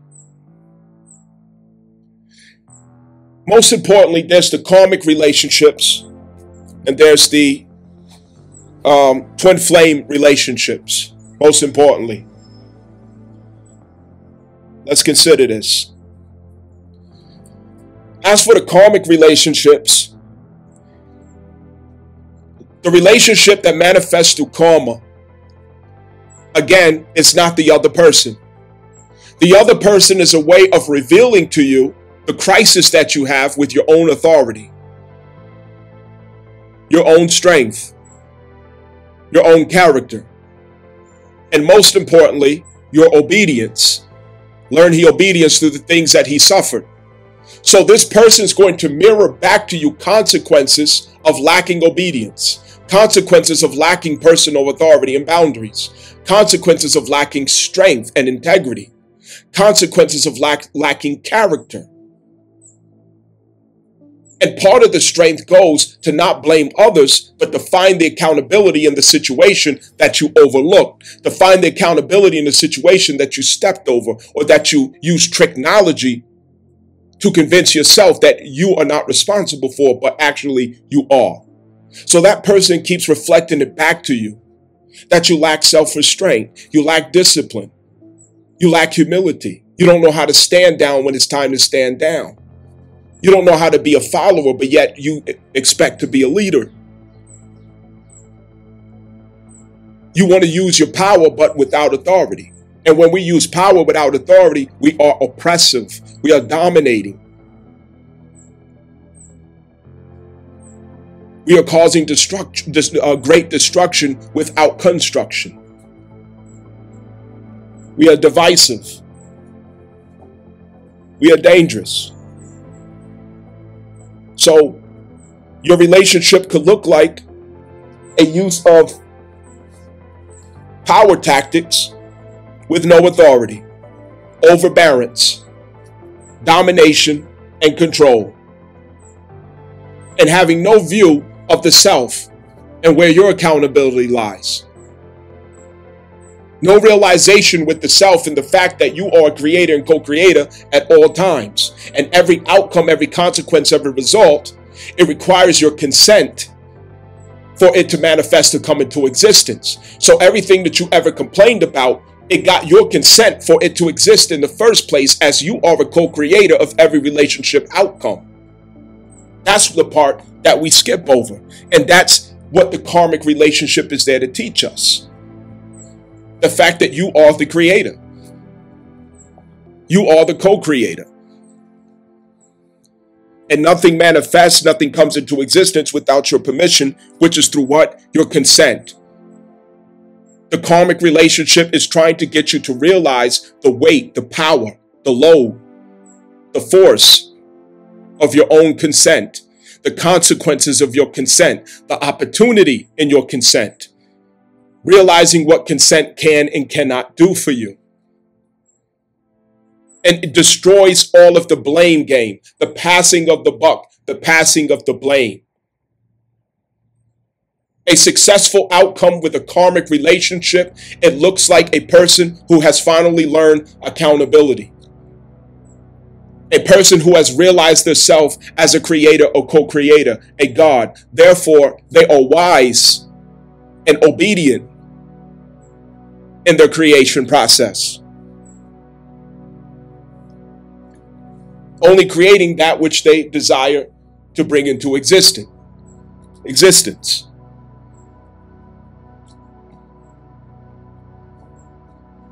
The karmic relationship, it does not bring anything new as burdens into your life. It only reflects back to you everything that you tried not to see. You know you're in a karmic situation when you are bound by 10th house and Capricorn themes. And 10th house and Capricorn themes, it carries a vibration of 8. Therefore, there is some business, some process, some duty, some obligation that binds you together to where you cannot just walk off and leave. You need each other. An 8th house crisis, an 8th house predicament, an 8th house situationship that has you to always interact. And this goes along the line of 8th house, being that it's a relationship after a honeymoon. That's the status of it. It's relationship in which power is being exchanged and influenced simultaneously. And the salvation through that is through what? Okay, 8th house salvation is through what? Scorpio.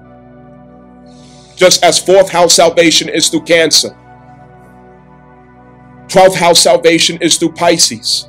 And what salvation looks like is you doing the work, getting down to the root, having the humility to surrender,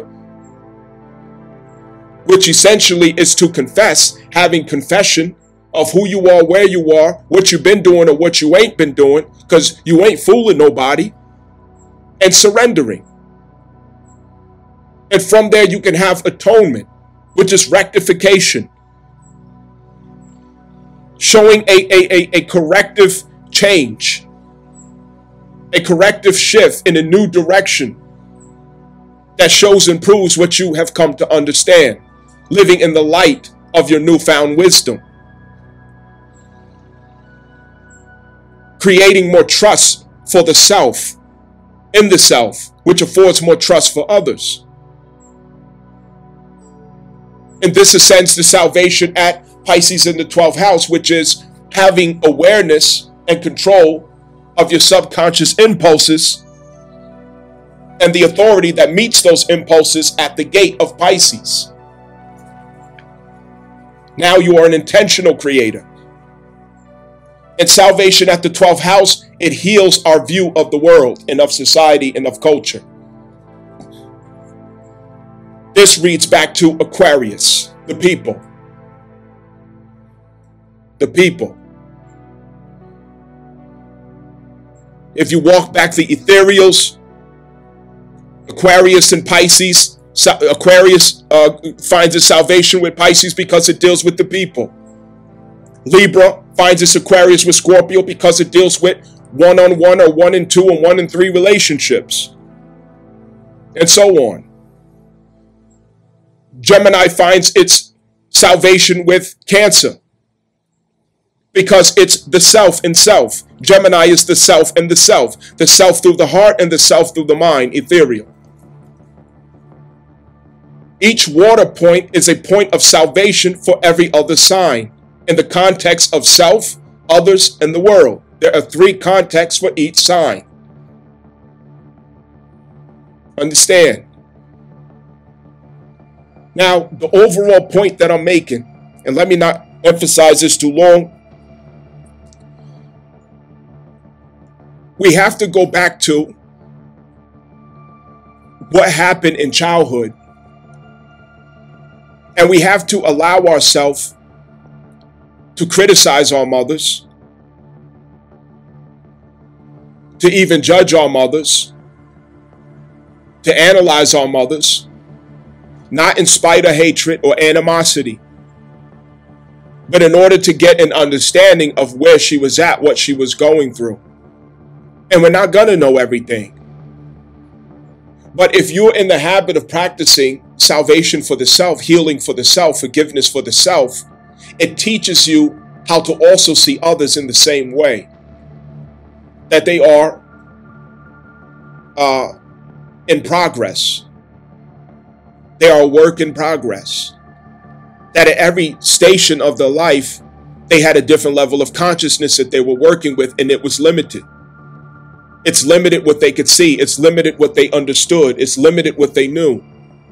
It's limited the strength that they were able to meet their experiences with. And we evolve, we grow. We have to look back on everything that took place with compassion and understanding.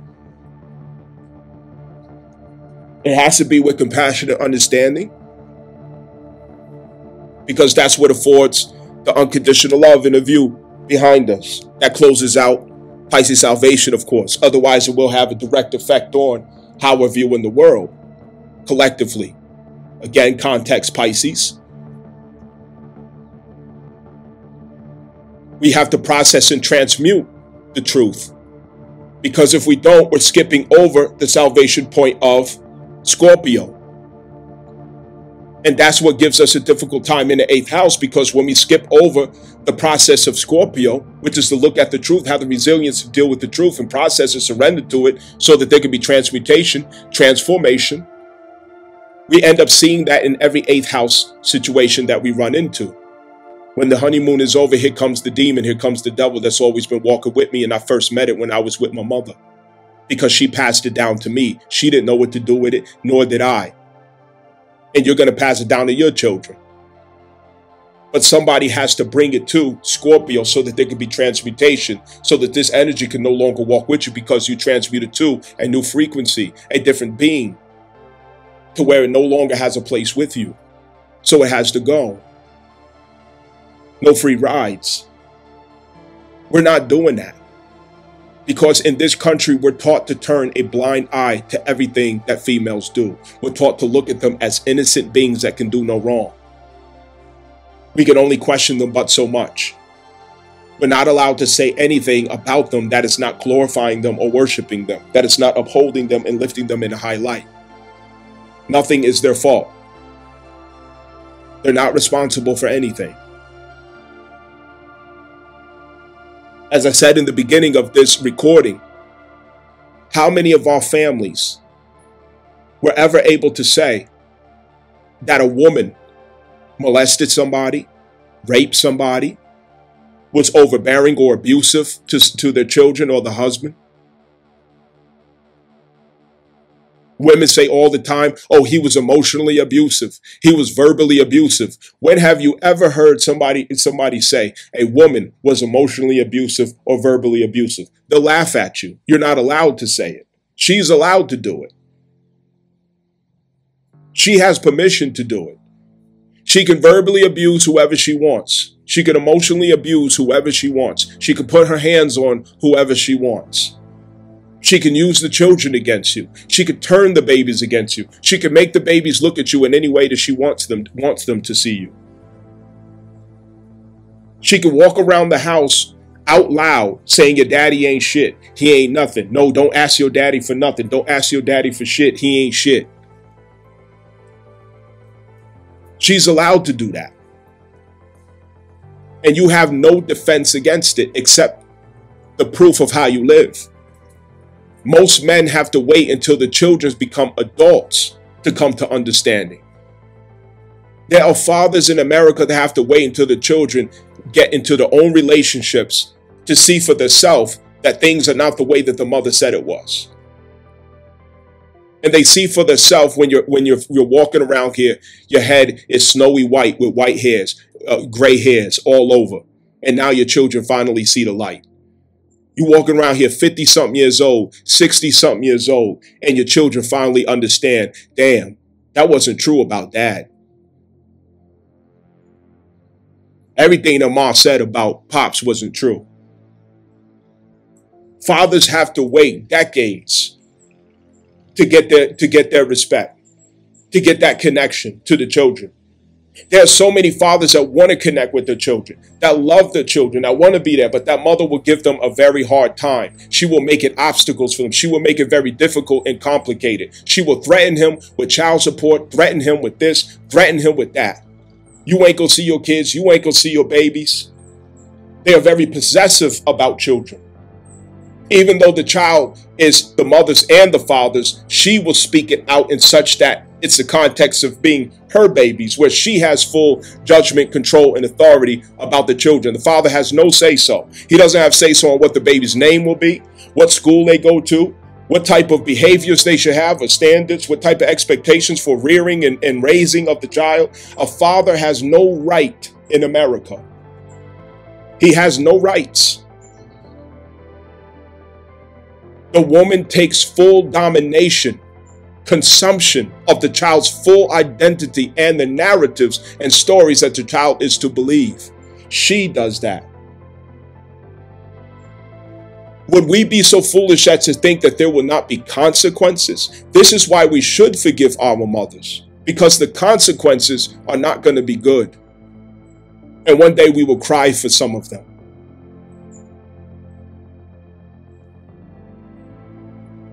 It's possible to see that some of our mothers did these things, and we can still forgive them, and we can still love them, and we can still respect them. We can still hold them up in high esteem as we should. We should reverence the wounds that bore us.